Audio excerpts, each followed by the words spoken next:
So yun guys, no? Nag-register tayo dito sa monthly tournament. Ayan, kampi natin sa Sage. Tapos si Geng, no?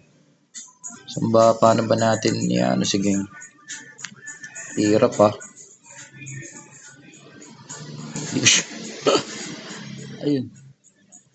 Yan, nearby. Yan. So, ayan no, si Geng, invite natin. Kami magkakampi dating tatlo. Nga lang talagang ang hirap ng ano namin, ano? Kasi level gap kami eh. Tinan mo, level namin, no? Ang mga nakalaban namin last month, puro mga 700. Grabe, halos 118 kami. So, yan yung mga ano, yan yung mga makukuhang title, tsaka yung reward, no? Kada laban meron naman, kaya sulit. So, kuha pa tayo ng backup. Isa, si ano, Boyet. Tingnan natin, chat natin, no?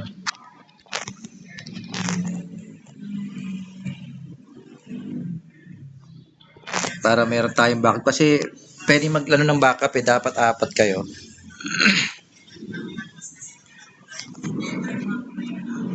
So, sana baguhin ng MU yung ano, no? Yung bracketing ng level.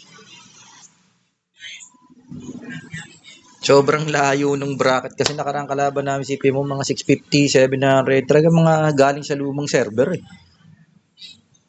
So GG talaga kami, hindi man lang kami nakapasok ng top 40. Nung unang sali namin halos naka top 8 pa kami kasi kahit papano mga kung 450 kami yata noon, 400 plus kami. Mga nakalaban namin mga nasa 500 lang. Although malakas na rin, level gap din kami. Pero at least nakapasok kami top 8 last time. So ngayon medyo mahirap ano. Nasaan na ba to si Boyet? Boyet, nasaan ka na? Isa natin si Kuya Boyet. So kahit pa paano malaki na in-improve naming tatlo, pati yung mga naka-gentry na kami. Last time kasi, mga naka-gentry kalaban namin, GG rin kami. So, talagang gap na gap, no? Pero ngayon, kahit pa paano siguro, may palag na. Malalaman natin. Uy, nasa 3BT pa raw. Oxpre mamaya.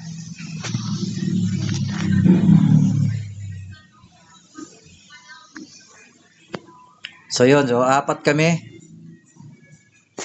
Ang sasali sa tournament, monthly tournament to. So maganda rin yung reward, yan yung pinakita ko sa inyo, no? Ang mga reward niyan. Manalo matalo may makukuha ka. Ano, Blessed Archangel Shard. Siyempre, kung mananalo, mas maganda, mas marami. Parang 15 yata kada panalo, tapos 5 pag natatalo. Parang gano'n. So yun guys, may update ko kayo kapag nagsimula na to. Kailan ba siya magsisimula?